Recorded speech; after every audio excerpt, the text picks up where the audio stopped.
like a class on it or a course on writing humor, and I thought, well, gee, you know, I haven't really done a lot of research on it myself, because I'm the kind of guy who buys something in a box that says assembly required, opens the box and immediately throws away the instructions.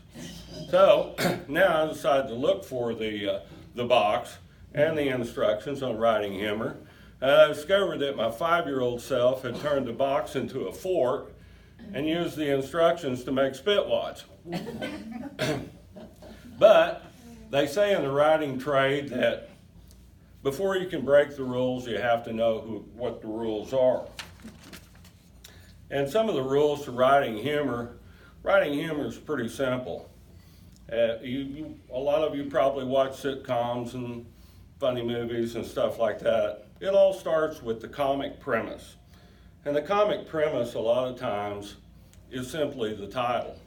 Like in this case, the case of this book, One Idiot Short of a Village.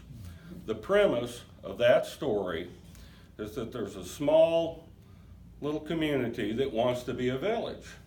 They want to be a village really bad. They're desperate to become a village, but they can't. What do you think is holding them back? One person, right? They don't have an idiot. So they have to recruit an idiot. And this is not as easy as it sounds. And so they call the position Goodwill Ambassador, because they just don't want to go out and say, hey, we're hunting for a village idiot. So they decide to post it as that. They started interviewing people and classifying the applications, and they get it down to 2 finalists.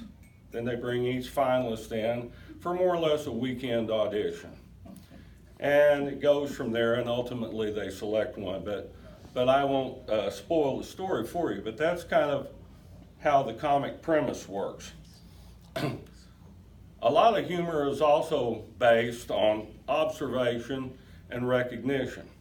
That's because we all like things that we can relate to, you know, and a lot of humor stories are based on that. I recently wrote one about going to the dentist. I mean, how many people like to go to the dentist? I don't really see a whole lot. I used to. Well, my problem was I had a sensitive tooth. Do you know what a sensitive tooth is? Yeah. It's a sensitive tooth. It's one that gets its feelings hurt really easily, you know? And so if you're saying disparaging remarks about your tooth, it's probably going to retaliate by giving you some pain. Another big point in all humor is exaggeration, as you can tell by the example I just used. And one of the fun stories in this book, and I wish Jerry was here today because he's the star of this story, it's called The Joy of Watching Paint Dry. And it's about a contest where there are these 4 painters, and they're painting, just painting squares and just with a solid color. But it's all about uniform paint drying. You know how sometimes if you overlap with your roller or your brush or whatever, this part dries before that part? Well, the people who are experts at paint drying frown on that. You know, so it's a rather interesting little story, and I appreciate Jerry letting me use him in that way. But today, what I want to speak to you guys about that I think will probably be beneficial to everyone in this room is the 6 habits of highly effective procrastination. And the reason I'm an expert on this is because for years people have been following me around like a pack of suicidal lemmings, asking me to share the secrets of effective procrastination. How does one become a highly effective procrastinator? It is by weaving the very tenets of procrastination into the fabric of our daily lives so that we do them without even thinking, thereby making them habits. Our motto as procrastinators is never do today what you can put off until tomorrow. So So here are some tools that will help you willfully postpone every event in life until the last possible second. Habit number 1, the stall. Now the stall is more than a parking slot for a horse or a ceramic thrown inside a little cubicle. A stall is the most common and frequently used device in the master procrastinator's toolbox, and it's incredibly easy to use.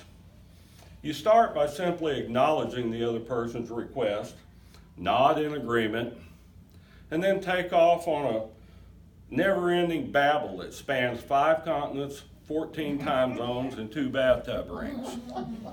Within a matter of minutes, the idea generator will be so confused, and they'll forget about what the original conversation was, that they'll be looking for an excuse, any excuse, to get as far away from you as possible. Habit number 2, something important is missing. Another useful ploy is the identification of a critical element that's necessary to completing the task. The idea here is that if something is missing, why even bother to start? I mean, who would want to put together a jigsaw puzzle if you knew there were 3 pieces missing before you even dumped it out on the table, right? But don't be surprised if the project schemer responds with some resolutions to address the first 2 or 3 concerns. Listen closely to their remedy and act excited about their solution. I usually respond with something like, "Gee, that'll work. I wish I'd thought of that." Then I pause for a minute and say, "Oh crap, well what are we going to do about this?" Now you put the onus exactly where you want it, right back on their shoulders. And if you play your cards right, pretty soon the requester will become so frustrated that they'll either do the task themselves or assign it to somebody else. Habit number 3, medical exemptions. How many of y'all have used this technique? Huh? Okay. Weak and malfunctioning body organs are the heavy artillery in the master procrastinator's arsenal. This tactic is very flexible and can be used either before or during the early stages of the project. But let me caution you, don't wait too long. I know this flies in the face of your natural inclination to never do anything before you absolutely have to, but if you're serious about getting out of work, take your medical exemption as soon as possible. I recommend warning the idea presenter of any injuries, real or imaginary, that might occur should you be forced to proceed with the project. Upon announcing that first twinge in your back, be sure and follow up with, "Gee, I was afraid this might happen." Or the dreaded, "I told you so."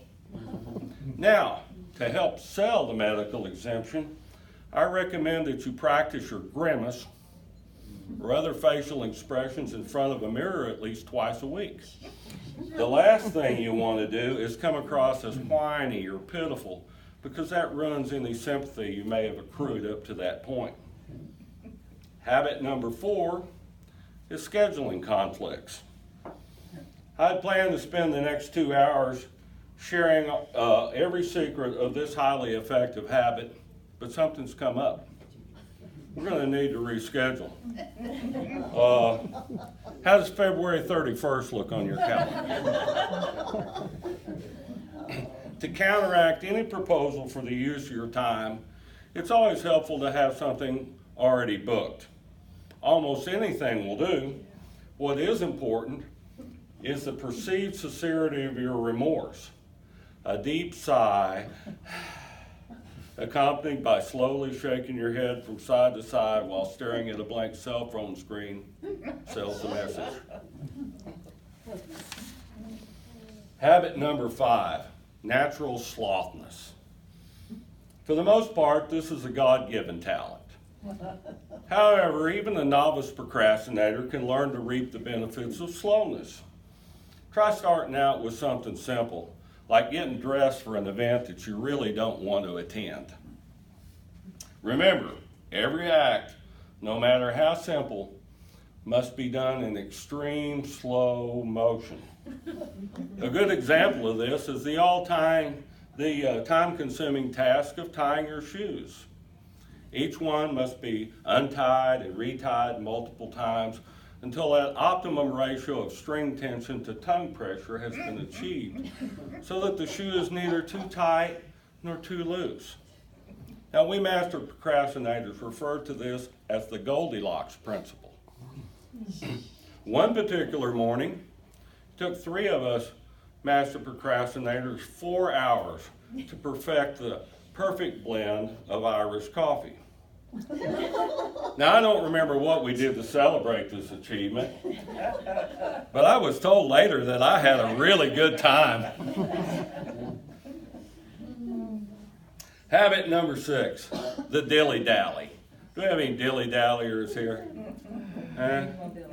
Okay, I got a couple who confessed over there.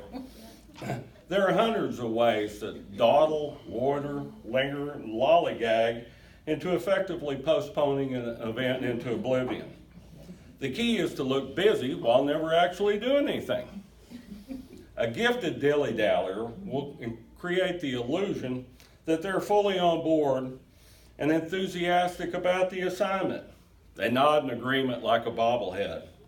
Then begins the flurry of faux activity, all of which is done at the warp speed of a tortoise, looking for a comb to part the hair he doesn't have. Now, let me warn you, if you plan to excel at dilly-dallying, I recommend you also take a course of CPR. These skills come in extremely handy for saving the lives of those who have heart attacks and strokes, waiting for you to do something productive. In conclusion, think of these 6 habits as the big, bold primary colors in your Master Procrastinator crayon box.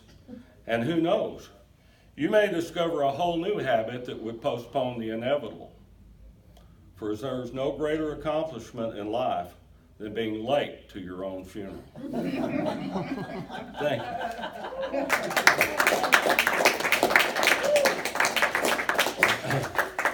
Does anyone have any questions or?